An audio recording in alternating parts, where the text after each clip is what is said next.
Then now an async function automatically returns a promise. An async function always returns a promise even if you return a normal value. So let's move on and look at this example together. In this example, we want to look at how an async function always returns a promise even if you return a normal value.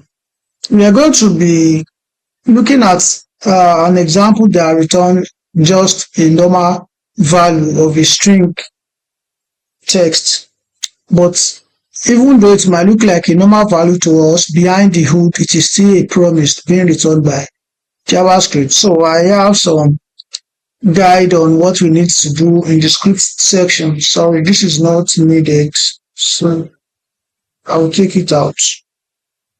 So look at the commented out part inside the script tag. We will go ahead and create a display function. We'll create an async function. We'll call the function. We'll then use the .then method to undo the fulfill promise and then display the results. So this is going to demonstrate to us how an async function always returns a promise. So I'll go ahead and make the function for display. I'll call it my displayer. Its purpose is just to help us display our results when we are done with what we are working with.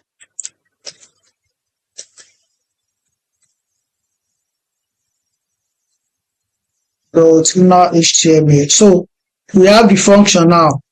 So the displayer function has been set. Now it's time for us to create the async function. As you can see that's the second instruction. And how do we display the async function? Well, how do we create it? Just call the name async, the function,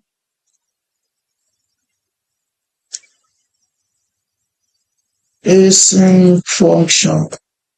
And then what name do you want to give this function? So let's call it my function, because this is going to be needed when we want to call that function at the end of this at the end of our code. So when it is time to call our async function, we need the name that is given to that async function in order to be able to call it.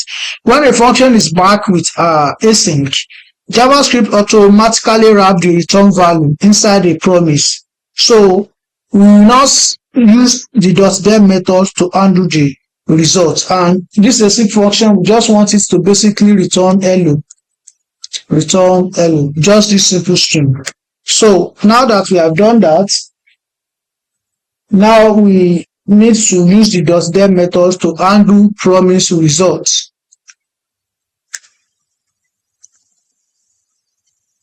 So that is not needed now. So we need our function, the name of our function, and the .then method. Like this.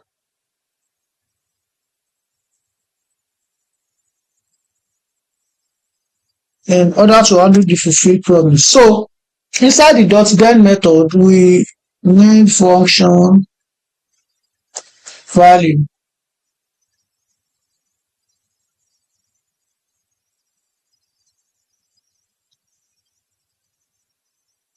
And I want to call my displayer function to display the value.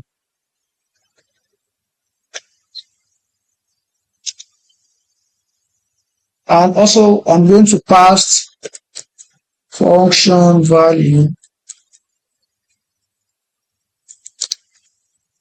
and call my displayer function again, a displayer value.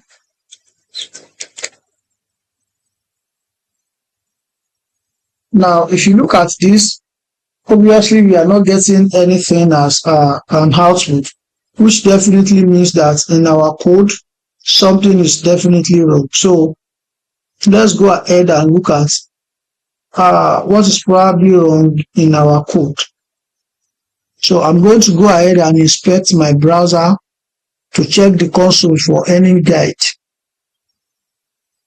My function.then is not a function. Now, as you can see, I am calling the function I'm only referencing the function name, but I'm actually not calling the function. So what am I missing? I am missing that call part. So this is how you call a function, opening and closing brackets. So and you can see on my screen now that hello is displaying correctly. So even though what you are seeing on the screen looks like normal, it's just return an hello string.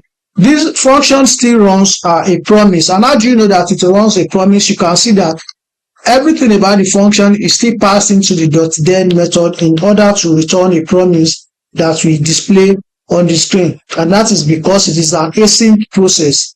If you look at where we created the function itself. So when the function is marked with async, JavaScript will wrap the return value inside the promise and then use .then method to handle the result, just as what we did here.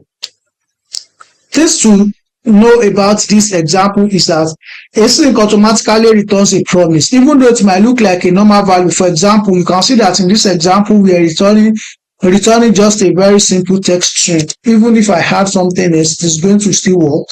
It's just a simple text that we are returning here that looks like a normal value, but under the hood it is actually a promise because of the presence of the async method that is applied to this function. Now, another thing is that normal function values become promise results due to the presence of async.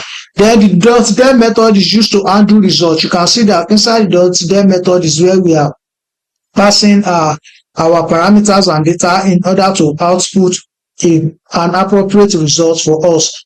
Async functions also simplify promise creation. So when it comes to creating promises in your code, using async can simplify the process and make it more easier, making your code more cleaner and readable than if you have to chain multiple commands for a promise.